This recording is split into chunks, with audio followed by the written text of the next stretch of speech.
Hello there, my dear. How are you? Welcome to another episode of our Coaching Corner here on YouTube. Now, first of all, I have to apologize if you hear any background noise. My husband is taking a call in our office. So I've scooted my way into our living room to get this to you this week because this conversation is so important. We're talking about how powerful women who rise, women who succeed, women who overcome some of the obstacles that plague so many of us: overthinking, procrastination, self-doubt, perfectionism, that shows up a lot. Women who overcome those things and make the decisions that move their lives in the direction they want them to go without all of that overthinking.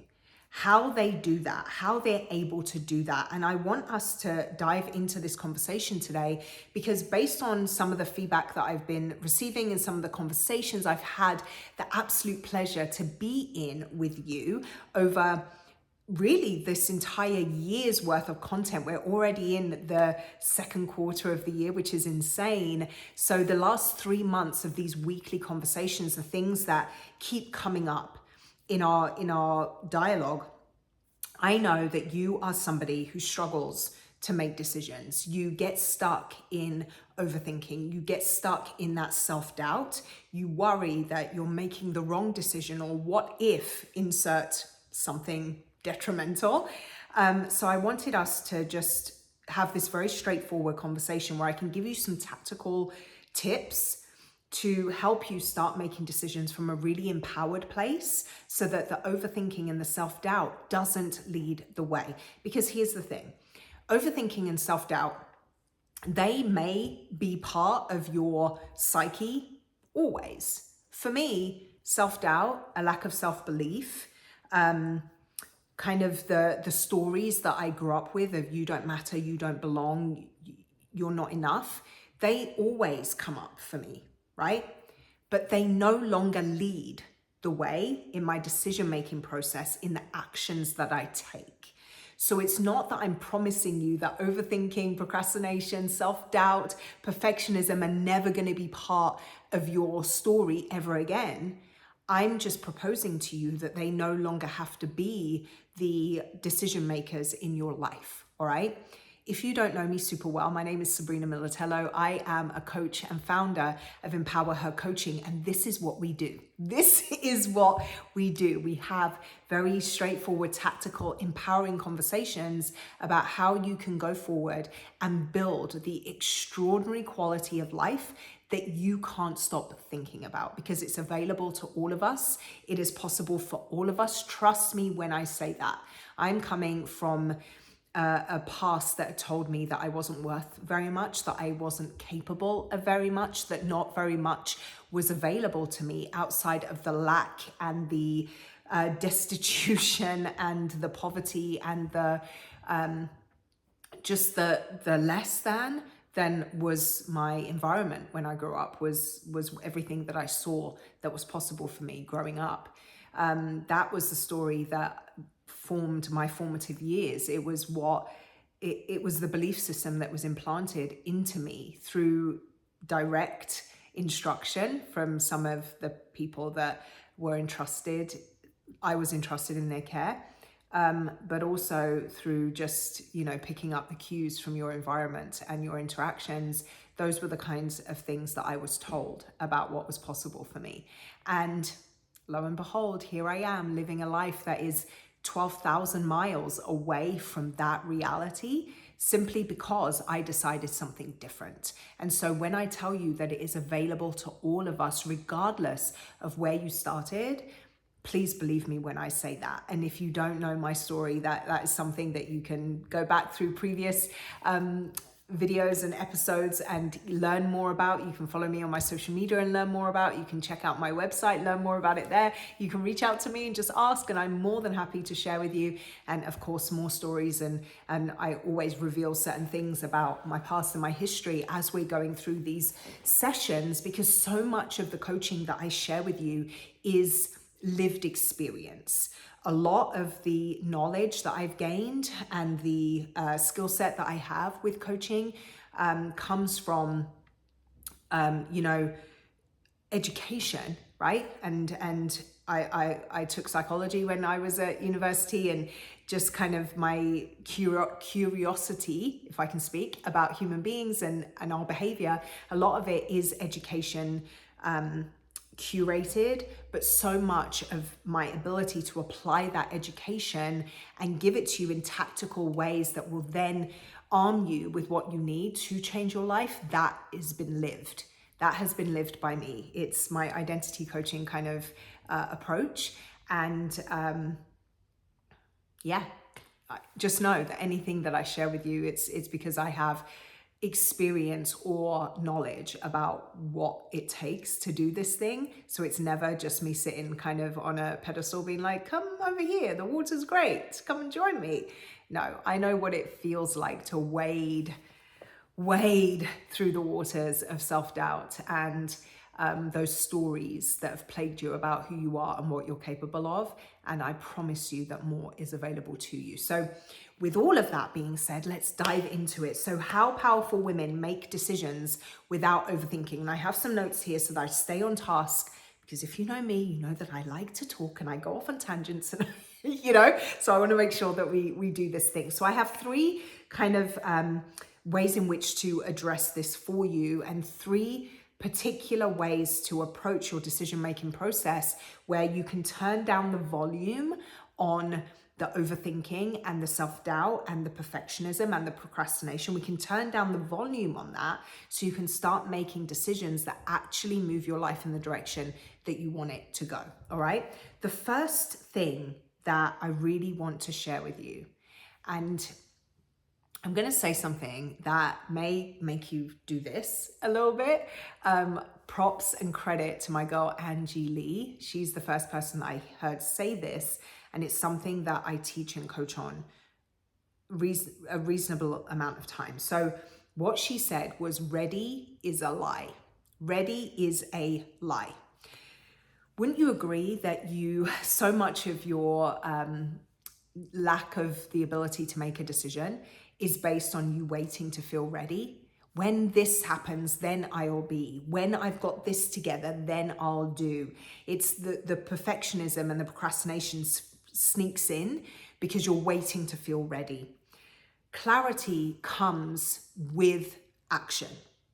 All right? That's why ready is a lie, because you gain clarity and you gain direction as you take action, not before. So the longer you stay in that, oh, I'll wait until I feel ready, the longer you're in that inaction that makes you feel bad, right? Because you feel bad. You feel bad that you're not making decisions that are taking your life forward. You feel bad that, oh, here I go again. Like I procrastinated on that thing and I delayed on that thing and I wasn't able to pull the trigger on that thing. You feel bad about that, right? It's doing something to your soul because you're not moving forward. I know that feeling static and feeling stagnant doesn't feel great.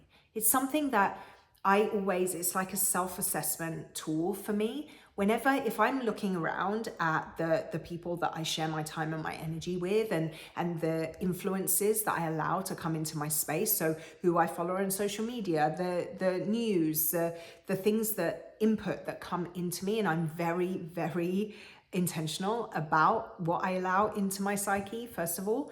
But if I'm ever in a space where the influences and the input that's coming in is starting to make me feel bad, I always know that that's because I'm standing still, because I'm always surrounding myself with growth and learning and education and empowering things that encourage me to drive forward, right?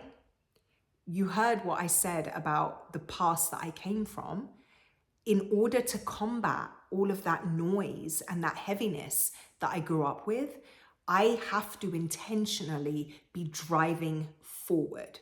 It's almost like moving further away from what I came from, right? That's how I envision it. So I'm always pushing forward, wanting to grow more, wanting to learn more, wanting to expand more, wanting to experience more, right? So if the input that's coming in starts to make me feel bad, it's a self-assessment moment for me to be like, yeah, you've pumped the brakes for a bit. You're kind of coasting.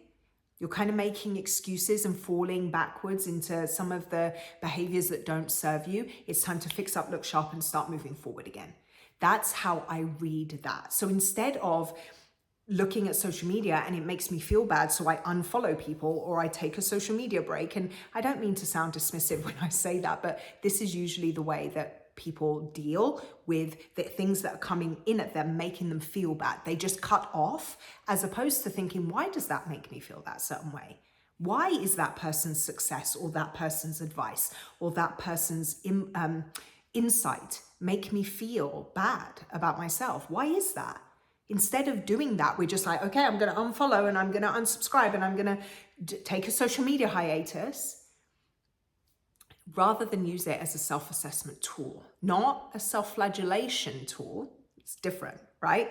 But a moment to be like, okay, what is it that is real for me right now that is making this feel as if it's not constructive to me? And then adjust.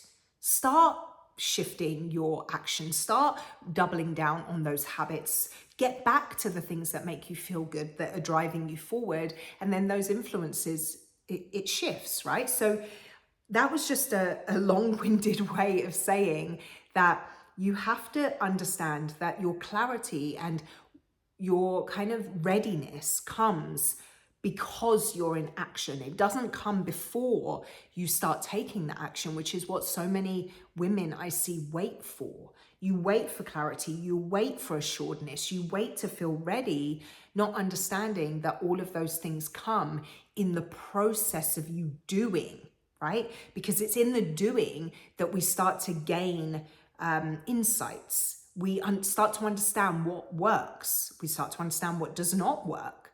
And we can assess and adjust as we go, getting more clear, more assured, more knowledgeable through the process. That doesn't happen until you start moving. I heard someone put it like this, and this is the last point I'll make on this, but they said you cannot drive a parked car, right?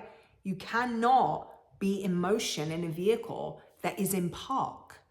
You have to be on the journey, all right? So that is bucket number one, or insight number one of how you can start making decisions without the overthinking and all of those destructive patterns starting to call the shots, all right? The second piece is understanding, and this relates to the first part a little bit, understanding that confidence comes from the decisions you make.